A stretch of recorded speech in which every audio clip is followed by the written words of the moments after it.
Bonjour élèves de secondaire 2, bienvenue à la leçon 7.3 dans le chapitre 7 qui porte sur le rapport des similitudes que tu as déjà vu, le rapport des périmètres et les rapports d'aire qui vont être une nouveauté dans cette leçon-ci. Donc un petit rappel, ils me disent que deux figures semblables, c'est le rapport de similitude K. Donc, on te rappelle qu'un rapport de similitude K, c'est toujours une mesure image. Donc, si on dit une mesure de côté, mais je te rappelle que ça peut être une hauteur, ça peut être une longueur, mais c'est toujours une mesure image sur sa mesure homologue initiale. Donc, ce qui est vraiment important, et que moi je vais surligner, c'est que c'est une mesure image sur une figure initiale. Donc, des choses qu'il ne faudrait pas que tu oublies quand tu vas réussir à trouver le rapport des similitudes K. Donc ici, ce qu'on voit de nouveau, c'est qu'au lieu de parler d'un rapport de similitude K comme on connaissait, on va essayer de comparer des périmètres et des aires. Avant de comparer les périmètres et les aires, on va réussir à trouver le périmètre, pas le périmètre, mais le rapport plutôt de similitude qu'on avait déjà vu dans d'autres types de relations avant. Donc ici, pour trouver le rapport de similitude entre mes deux figures, il faut que je détermine laquelle de mes figures est la figure image et laquelle est la figure initiale. Donc, à l'aide des petits primes qui est ici, ça m'indique que c'est la figure image. Donc, c'est sûr que ça va être les mesures de l'image sur les mesures initiales. Donc, c'est à moi à comparer. Moi, je vais décider de comparer les mesures de hauteur. Donc, je vais comparer la mesure de A'D' sur la mesure du côté initial AD, qui est la hauteur, et qui vaut 40 cm. Donc, moi, j'ai déjà calculé ça. Je te rappelle que si tu trouves que les vidéos, ça va un petit peu vite, tu peux très bien peser sur pause ou reculer pour essayer de revoir les situations. Mais ici, ce que j'ai vu, moi, ou ce que j'ai calculé, c'est que la mesure initiale A'D' sur sa mesure homologue AD, ça m'a donné un rapport de 20 sur 40 que j'ai réussi à réduire pour me donner une demi. Si tu préfères utiliser la notation décimale, donc le 1 divisé par 2, le mettre en chiffre à virgule, donc le rapport K ici, que tu me le donnes en une demi ou tu me le donnes 0,5, c'est la même chose, ça va être accepté dans les deux cas. Le but de la leçon d'aujourd'hui, c'est d'essayer de comparer des rapports de périmètre et des rapports d'aire. Donc c'est justement ce qu'on te demande de faire dans le prochain exercice. On veut que tu trouves les rapports de périmètre pour essayer de les comparer avec les rapports de similitude qu'on connaît. Donc on me demande de calculer le périmètre de ma figure initiale ici. Donc le périmètre normalement c'est mon 40, plus 60, plus 40, plus 60.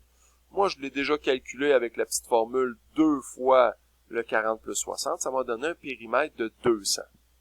J'ai calculé aussi le périmètre de ma figure image avec la même petite formule. Donc, j'ai pris ou j'ai noté le périmètre image avec le P'. Ici, ça me donne 2 fois la mesure de chacun de mes côtés, ma hauteur et ma base, et j'ai obtenu un périmètre de 100. Notre but, c'est d'essayer de comparer ces périmètres-là pour faire un rapport. Donc, c'est ce que j'ai déjà fait. Donc, j'ai comparé le périmètre image qu'on avait trouvé qui était 100 sur le périmètre initial qui est 200 et j'ai réduit le rapport. Donc, 100 sur 200, ça m'a donné une demi ou si tu préfères en chiffre à virgule, 0,5. Ce que je peux remarquer, donc la question que remarques-tu, c'est que quand je regarde le rapport de similitude K avec mes côtés, et les rapports de périmètre, ça me donne exactement la même réponse, ça me donne exactement la même mesure. Donc, je vois que le rapport de similitude de côté et le rapport de similitude au niveau des périmètres, ça me donne exactement la même mesure. Ce qui est tout à fait normal, puisque toutes les mesures de longueur, on en a parlé, si tu as les deux diagonales et que tu fais le même rapport, tu obtiendrais une demi encore une fois. Donc, toutes les mesures qui sont dans des unités en centimètres ou en mètres, des unités à la 1, vont tous être dans le même rapport. Comparativement au rapport d'aire, donc c'est ce qu'on va essayer de regarder ensemble, on veut comparer les rapports des aires de mes deux rectangles. Donc, pour trouver l'aire de mon rectangle initial, c'est base fois hauteur, donc 40 fois 60. Encore une fois, moi, je l'ai déjà calculé. Donc, j'ai déjà calculé mon 60 fois mon 40 qui m'a donné 2400 cm². J'ai calculé l'aire de mon rectangle image, encore une fois avec base fois hauteur. Donc, moi, j'ai marqué A' pour marquer l'aire du triangle image. Et ça m'a donné 600 cm². Ce que je veux faire par la suite, c'est de faire une comparaison entre ces deux mesures-là. Donc, j'ai comparé l'aire de la figure image, mon 600 sur l'aire de ma figure initiale, mon 2400, et une fois que j'ai réduit, j'ai obtenu 1 sur 4. Là, ici, moi, j'ai même vu, mais là, je suis parfaitement conscient que c'était pas évident à voir, donc c'est pour ça que je le fais avec toi. Donc, on a dit que tous les rapports de similitude de côté et même de périmètre sont tous dans le même rapport. Mais les rapports d'aire, tu t'aperçois que le 1/4, c'est pas tout à fait la même chose que le 1/2. C'est quoi le lien entre les deux? C'est que je peux, en élevant, si je prends mon 1/2 ici, et j'élève au carré, donc je mets 1 à la 2, et mon 2 à la 2, je vais obtenir mon rapport d'aire. Donc, je sais que c'est un petit peu plus difficile à voir, c'est pour ça que je te le mentionne. Donc, ils me disent que remarques-tu? Ben, c'est que le rapport de similitude des aires de mes figures, c'est le carré de mon rapport de similitude initial. Le plus important, donc ici, à retenir dans cette leçon-ci, dans la première page des notes, c'est de voir que le rapport des périmètres, c'est la même chose, c'est égal au rapport de similitude K que tu connaissais déjà. Donc, le rapport des périmètres, c'est la même chose que le rapport de similitude. Par contre, le rapport des aires, ça sera pas égal au rapport de similitude, ça va être plutôt égal au carré du rapport de similitude. Donc, c'est pour ça qu'on élève le K à la 2 pour le mettre au carré. Je t'invite à tourner la page, donc à prendre la page suivante. On va voir un petit peu le lien, ou en tout cas l'utilité de justement ces deux rapports-là. Donc ici, on a vu que le rapport de similitude K, c'est un rapport qu'on connaissait déjà, donc c'est tous des rapports de longueur. Et on connaît maintenant que les rapports d'aire, c'est le même rapport K, mais élevé à la 2.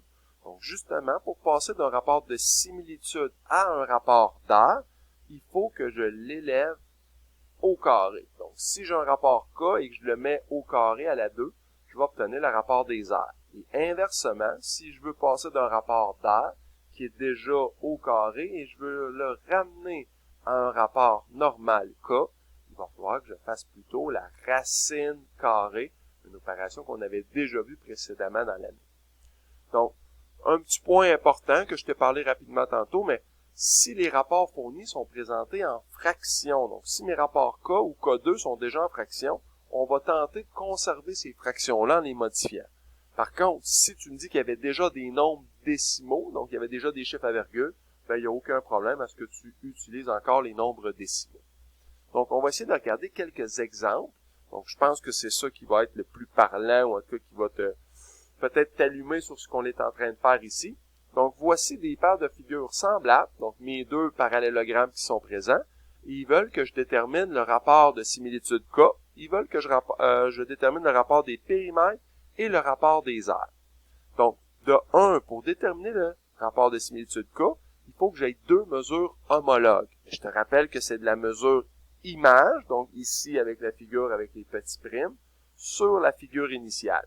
Donc, je pourrais prendre la hauteur avec la hauteur. Donc, je pourrais prendre aussi la base comparativement à la base. Donc, du moment où j'ai des mesures qui sont homologues, moi, j'ai décidé de prendre des mesures ici, les mesures de côté. Donc, j'ai pris le A', D' comparé à AD. Donc, la mesure image, toujours, sur la mesure initiale. Donc, ici, moi, j'avais 5,75 sur mon 4,6. Vu que j'ai des chiffres décimaux, ben, je les réduis justement en faisant la division et en gardant un nombre décimal. Donc, j'ai trouvé mon rapport de similitude K en prenant deux mesures de côté. Il me demande de trouver le rapport des périmètres. J'ai même pas besoin de faire le rapport des périmètres puisque je viens juste de voir à la page suivante que le rapport de similitude et le rapport des périmètres devraient être identiques. C'est exactement la même mesure.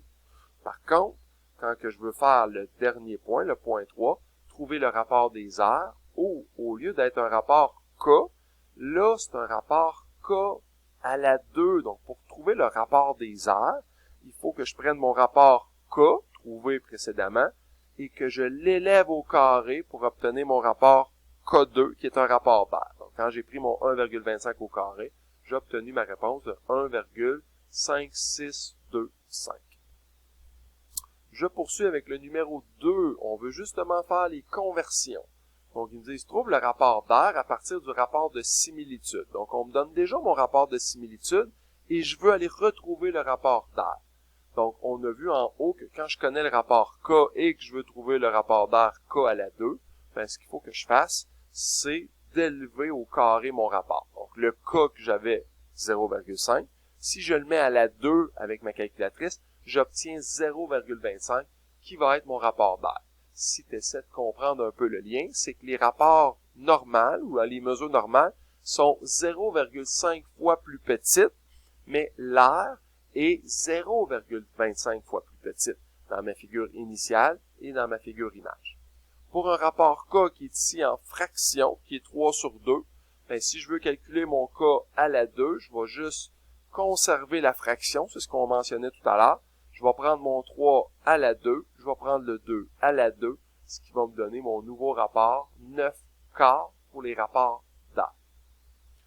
On va faire le chemin inverse. Donc, ils me disent, trouve le rapport de similitude K, connaissant le rapport d'air K à la 2. Donc, pour passer d'un K2 à un K à la 1, ce qu'on doit faire, c'est de faire la racine carrée. Donc, je prends mon 2,89, je vais faire la racine carrée pour obtenir mon rapport K normal, mon rapport de similitude. Et la même chose ici avec une fraction, j'ai un quart, mais un quart c'est mon rapport à la 2. Je vais faire la racine carrée du chiffre en haut, mon numérateur. Je vais faire la racine carrée de mon dénominateur et j'obtiens ma réponse de 1/2, ce qui est ma mesure pour mon rapport de similitude K à la 1. Mon dernier exemple, ils me disent voici deux triangles semblables et ils me précisent pas laquelle est la figure initiale et laquelle est la figure image. Donc, le petit truc qu'on se donne, on va toujours essayer de mettre le gros, la plus grosse figure sur la plus petite, en considérant que ça a comme été un agrandissement. Donc, ici, mon 4 sur mon 3.1, ça me donne mon rapport de similitude normal, mon rapport K. Par contre, eux autres, ce qu'ils veulent, c'est de trouver le rapport des aires. Donc, c'est pas un rapport K qu'il faut que je trouve, c'est plutôt un rapport K à la 2. Donc, c'est un rapport d'air. Donc, une fois que j'ai trouvé 1,25, ben, je l'élève au carré et j'obtiens la mesure de mon rapport d'air qui est 1,5625. Pour être vraiment clair, c'est vraiment que les mesures de côté, si je prends mes deux triangles, le 4 versus mon 3.2, donc la mesure image, elle a été augmentée de 1,5 fois. Donc mon 3,2, là, j'ai fait fois 1,5 pour obtenir la mesure 4. Par contre, si je prends l'aire de mon petit triangle et je veux trouver l'aire de mon gros, je ne devrais pas multiplier par 1,25. L'aire va être un petit peu plus grande, donc ça va être multiplié par 1,5625. Donc, dans le fond, le rapport des mesures de côté bouge toujours dans le même rapport de similitude K, qui est 1,25 dans la situation présente, et le rapport des aires, donc le transfert des aires du petit au gros triangle, va être dans le rapport de 1,5625. Donc, je vais te laisser faire quelques exercices dans le cahier, et il va rester encore une page de notes de cours à faire dans la prochaine vidéo. Bon travail!